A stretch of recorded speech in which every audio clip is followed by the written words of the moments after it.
오늘 하루 가장 뜨거웠던 뉴스업 브리핑. 뉴스업 브리핑 김수민 평론가, 민동기 평론가, 어서 오세요. 안녕하십니까. 네. 자, 날씨도 화창하게 개었고요. 지금 광주에서도 연일 가슴을 훈훈하게 하는 소식들 밀려오고 있습니다. 민동기 평론가가 좀 전해주시죠. 오늘 5.18 광주민주항쟁 41주기 기념식이 열렸는데요. 문재인 대통령이 오늘 미얀마에서 어제의 광주를 본다. 5월 광주와 힌츠패터의 기자 정신이 미얀마의 희망이 되길 간절히 기원한다. 이런 메시지를 내놓았습니다. 제가 어제 딸하고 딸은 대통령이 미얀마 얘기를 할 것 같다는 거예요. 네네. 저는 좀 힘들지 않을까, 외교 관계 때문에. 딸이 훨씬 통찰력이 있는 것 같습니다. 오늘 가서 사과하려고 합니다. 예. 그리고 문재인 대통령이요. 네. 그 계엄군 장병들의 용기 있는 증언이 최근에 이어지고 있다라는 점을 강조를 하면서요. 네. 진실을 외면하지 않은 분들께 진심으로 감사드린다. 이런 얘기도 했습니다. 네. 그리고 김부겸 국무총리도요. 신군부가 장악한 국가 권력이 국민을 학살한 41년 전 광주에서 벌어진 일은 분명하다. 예. 이렇게 강조를 하면서 국무총리로서 광주 시민과 5.18 영령 앞에 고개 숙여 사죄드린다. 이런 네. 얘기를 했는데요. 특히 이 김부겸 총리 같은 경우에는 좀 전두환 씨를 겨냥한 발언을 해서 좀 주목을 받았습니다. 예. 이 시점에도 내랑 목적 살인죄를 저지른 핵심 책임자들은 단 한마디의 고백과 사과도 없다. 이런 네. 점을 지적을 하기도 했는데요. 네. 오늘 광주에서 좀 인상 깊었던 장면이 하나 있었는데 어떤 겁니까? 여야 대표가 광주를 찾지 않았습니까? 네. 주먹밥으로 조찬 회동을 가져서 눈길을 끌었습니다. 여야가. 여야가요. 오. 그것도 광주에서. 오. 송영길 민주당 그 대표가 광주에서 김기현 국민의힘 원내대표하고 강민국 대변인을 만났다라고 합니다. 예. 그래서 송영길 대표가 워딩에 따르면은요, 자신이 두 분을 모셨다 이렇게 어허. 이제 글이 적혀 있는데요. 네.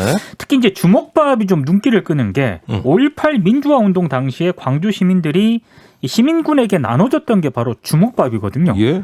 여야 대표들이 이 주먹밥 회동을 했다는 것 자체가 대단히 좀 상징성이 있는 것 같습니다. 그렇군요. 이거 굉장히 상징성도 있고 네. 뭔가 정치 변화에 저는 중요한 어떤 좋은 신호를 줬다. 네. 이렇게 받아들이나요? 이런 소식이 정치권에서 많이 들려야 돼요. 네. 지난 2010년대를 돌아봤을 때 예. 굉장히 오랜만에 화목한 5.18이 됐다. 어허. 2010년대 돌아보면은 님을 위한 행진곡 논란이 있었고. 그렇죠. 네. 그리고 때 맞춰 나오는 5.18 망언들. 예. 이게 주먹밥이 아니라 주먹이 우는 네, 이런 5.18이었는데 예. 이번에야말로 진짜 광주 정신이 예. 제대로 인정받는 그런 날인 것 같습니다. 예, 이건 좀 칭찬 좀 해줘야 되겠죠. 네. 예. 자, 그런데 5.18을 또 정치적으로 유리하게 이용한다는 논란이 있습니다. 윤석열 전 검찰총장의 이른바 5.18 메시지에 대해 가지고 여권 정치인들이 비판했다고. 광주 분위기는 괜찮았는데 예. 서울 분위기는 굉장히 험악했습니다. 그래요. 그 윤석열 전 총장이 5.18은 현재도 진행 중인 살아있는 역사다. 네. 어떤 형태의 독재나 전제든 이에 강력한 거부와 저항을 명령하는 것이다. 이른바 그 5.18 메시지를 내지 않았습니까? 예. 이낙연 전 더불어민주당 대표가 기본은 독재에 대한 저항인 건 틀림없지만 예. 너무 단순한 것 같다는 생각이 든다. 이런 얘기를 하면서요. 예. 검찰이 과거 노무현 대통령에 대해서 그런 것처럼 소탕하듯 하는 건 뭐라고 설명할 것인가 의문이다. 어허, 예. 이렇게 지적을 했습니다. 여기서 노 전 대통령이 소환됩니다. 그러니까 검찰의 과잉 수사 행태와 윤 전 총장의 메시지를 연계해서 이제 비판을 한 거고요. 그렇군요. 김두관 의원도 윤 전 총장이 보수 언론과 합세해서 5.18 정신을 운운하면서 문재인 정부를 우회적으로 비판을 했다. 예. 검찰총장과 검찰을 자기 정치에 이용했듯 5.18 광주도 자기 정치에 이용하고 있다. 이렇게 비판을 했고요. 세게 나오셨어요. 김남국 의원도 비판을 했습니다. 그런데 오늘 워낙 많은 여권 인사들이 비판을 해가지고요. 제가 예. 딱 세 분만 소개를 해드리겠는데 김남국 의원은 예. 윤석열 검찰은 수십 년 동안 5.18 광주 민주화 운동을 지속해서 왜곡하고 폄훼한 지만원 씨를 무혐의 처분했다. 윤 전 총장은 5.18 정신을 말할 자격이 없다. 이른바 자격론을 제기를 하기도 했습니다. 네. 이 김남국 의원 발언에 대해서는 팩트체크 차원에서 반론도 있었는데 예. 이때 지만원 씨가 무혐의 처분될 때는 윤석열 전 총장이 직무배제 상태였다라고 하는 게 있고 곧 기간 얼마 안 되는데. 그렇죠. 그렇습니다. 서울 남부지검장 당시 현재 이제 법무부의 이정수 검찰국장이 주도한 거 아니냐 이런 얘기도 있었고요. 그리고 한편으로는 제가 서울중앙지검장 때는 지만원 씨를 기소를 했습니다. 그렇습니까? 이런 얘기도 있었습니다. 예. 그럼 빨리 반론을 내지 뭐 하십니까? 요즘 그냥 공부 중입니다. 네. 공부 열심히 하세요. 자, 여권의 맹공. 이거 뭐 벌써 대선 전초전인 거 아닙니까, 이거? 몇 가지 좀 해석을 해야 될 부분이 있는데요. 일단 형식적으로는 윤 전 총장이 5.18 메시지를 내지 않았습니까? 네. 근데 내용을 들여다보면 이건 문재인 정부를 독재로 규정하고 비판하는 것으로 해석이 될 소지가 있거든요. 네, 저도 그렇게 받아들였어요. 그러니까 여기에 여권 인사들이 굉장히 반발을 한 것 같고요. 어허. 그리고 또 하나는 국민의힘이 최근 호남 구애 전략을 펼치고 있습니다. 예. 특히 이제 5.18 유족회 공식 초청을 받기도 하지 않았습니까? 네. 여기에 이제 국민의힘은 윤 전 총장을 좀 영입을 해가지고 중도 확장 전략을 펼치고 있는데 이런 부분에 대해서 여권 인사들이 좀 견제에 나선 것 아닌가 네. 이렇게 해석도 되고 있습니다. 특히 그렇군요. 자격 문제를 거론을 했는데 예. 이것도 아마 그런 맥락으로 풀이가 되고 있고요. 예. 하태경 국민의힘 의원이 이런 반론을 펼치기도 했거든요. 뭐라고요? 아니 그러면 윤석열 전 총장은 5.18 계승하면 안 되냐 이렇게 반론을 펼치기도 했는데 아마 이 문제 가지고 한동안 좀 쟁점이 될 것 같습니다. 네. 그리고 이건 저 나름의 저의 개인적인 해석인데요. 예. 윤 전 총장이 5.18 관련 메시지를 조선일보 인터뷰를 통해서 냈거든요. 어허. 근데 조선일보가 5.18 민주화 운동에 대해서 왜곡 보도를 했던 어떤 대표적인 언론인데 예.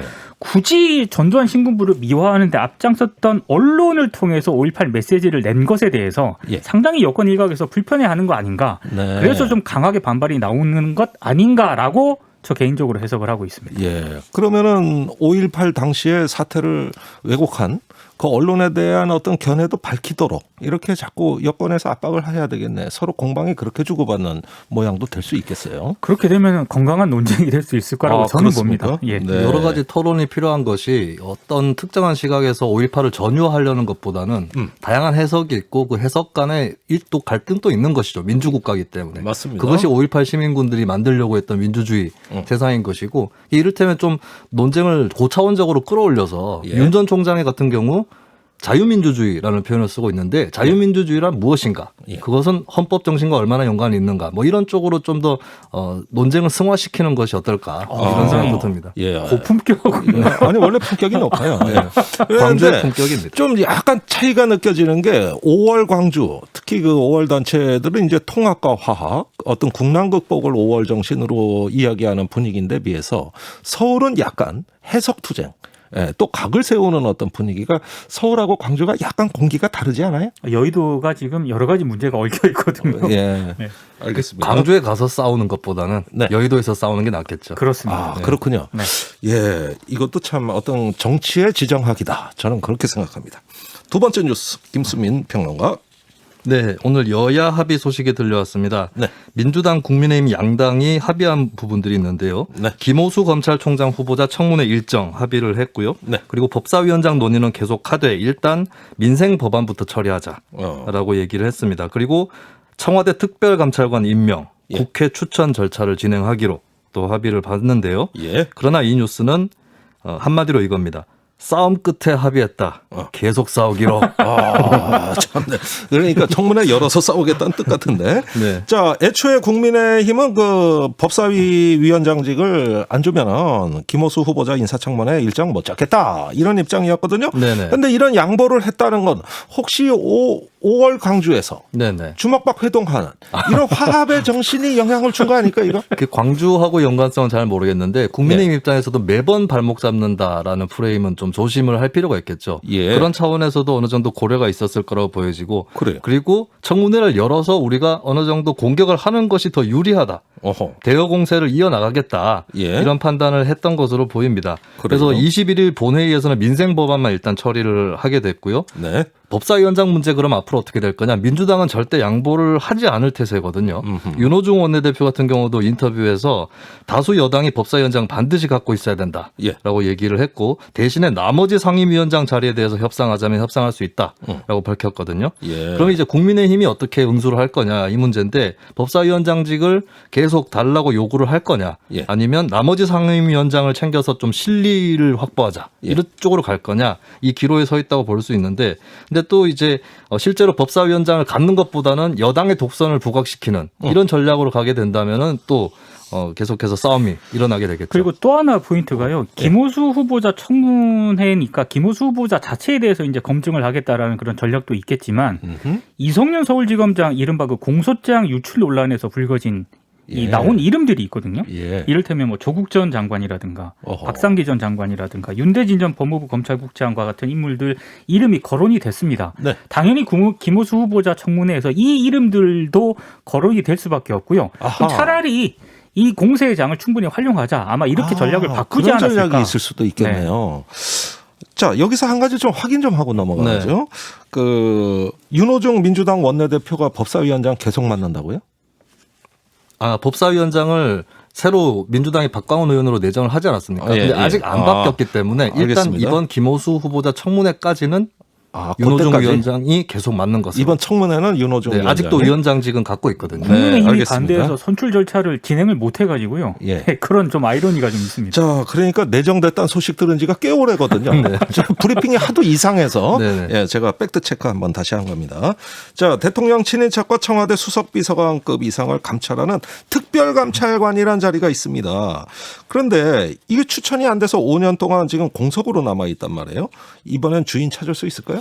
그렇습니다. 일단은 여권 일각에서 주장했었던 공수처가 있기 때문에 없어져야 된다. 뭐 이런 주장은 아닌 것으로. 그러니까 이철희 정무수석이 언론 인터뷰를 통해서 얘기를 한 적이 있었죠. 대통령 뜻은 해야 된다는 거다. 이렇게 얘기를 했었고 사실은 이게 특별감찰관은 감찰기구입니다. 그래서 수사를 하는 공수처하고는 다른 성격이고 그 이전 단계죠. 그렇습니다. 그리고 민정수석실 산하에 특별감찰관 또 운영되고 있는데 그런 논리였다면 같이 없애는 게 맞겠죠. 그리고 무엇보다도 말씀하셨다시피 굉장히 오랫동안 공석이었다라고 하는 점을 이제 청와대에서도 좀 마음에 걸렸던 것 같아서 여권 쪽에다가 야당이랑 합의 추천을 해달라라고 얘기를 했다라고 하는데요. 근데 여기서도 사이좋게 합의가 돼서 특별감찰관이 오랜만에 출범을 하느냐. 이게 아닐 수 있다는 겁니다.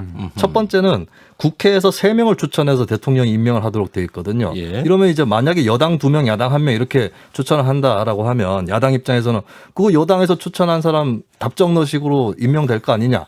이렇게 해서 또 추천 절차가 계속 길어지는 공수처 때의 사태가 같이 재현이 되는 그런 상황이 펼쳐질 수 있고 그리고 특별감찰관 임기는 3년입니다. 근데 문재인 대통령의 자녀 임기는 1년 정도거든요.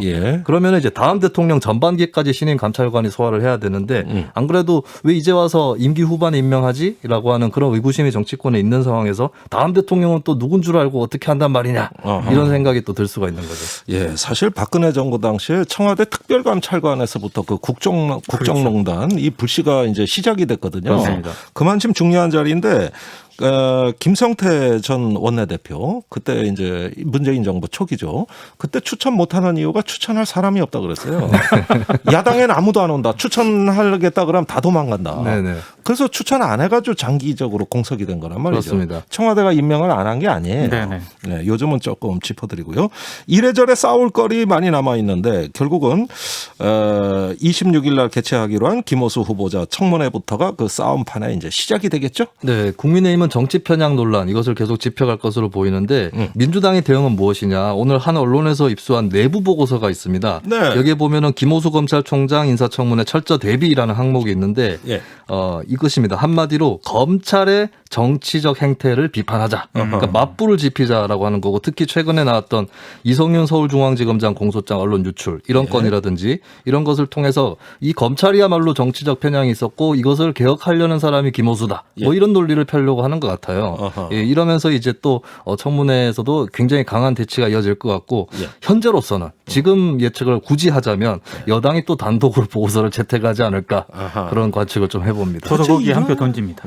이런 문건 누가 유출하는지 모르겠는데 지금 법무부는 공소장 유출됐다고 난리고 민주당은 문건 유출됐다고 난리고 전부 유출되는 전국이네. 그죠? 정권 말기에 이런 현상이 좀 가속화되는 경향이 있죠. 이럴 때 초기종 기자가 특종 쓰는 겁니다.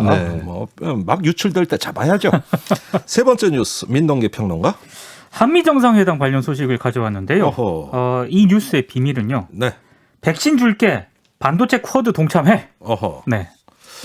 이런 또 아주 큰 빅딜이 있을 수 있다. 두꺼비를 불러야 될 것 같아요. 두꺼봐. 제가 차마 그거는 못해서. 그런가요? 알겠습니다. 어쨌든 헌집을 받을지 새집을 받을지 알 수 없습니다. 사흘 앞으로 다가온 한미 정상회담이네요. 19일부터 22일까지 방미를 하고요. 바이든 대통령의 초청입니다. 스가 일본 총리에 이어서 바이든 대통령이 맞이하는 두 번째 정상입니다. 스가가 아니라 스가입니다. 계속하세요. 아, 네.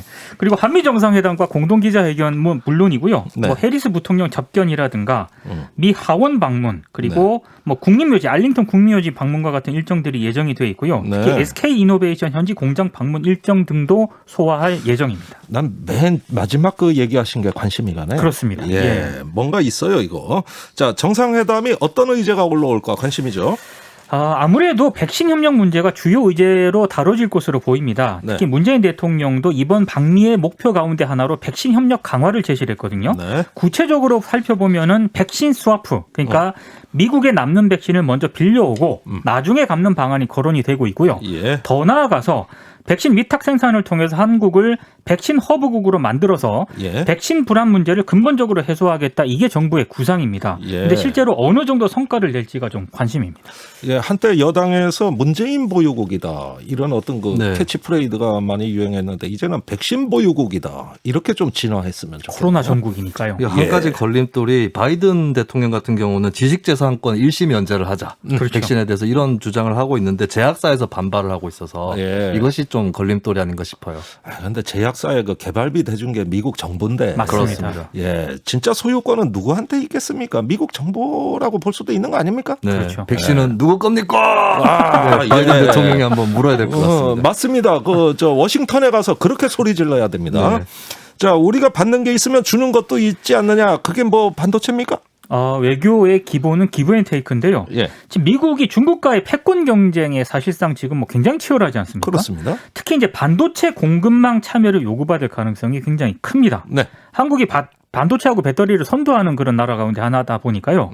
바이든 대통령이 반도체 배터리 공급망 강화를 위한 대미 투자를 아마 직접적으로 요구할 가능성도 있고요. 그렇군요. 특히 이번 방미에 삼성, SK, LG그룹의 백신, 반도체, 배터리 부문 경영진이 경제사절단으로 동행을 하거든요. 네. 왜 동행을 하겠습니까? 어허. 다 이유가 있는 것 같습니다. 네. 그리고 이제 쿼드 일부 참여 등을 통해서 대중국 압박 동참을 요구받을 가능성도 있는데요.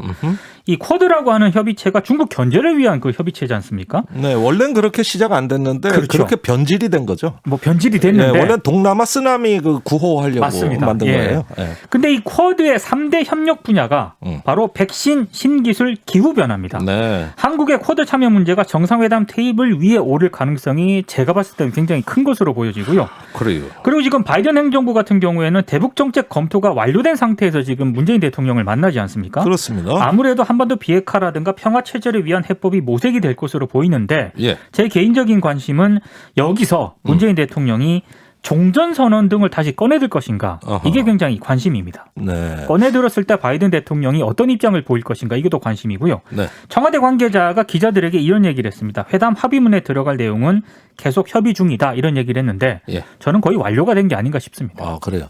그 종전선언은 북한에서 관심 없다 그러거든요.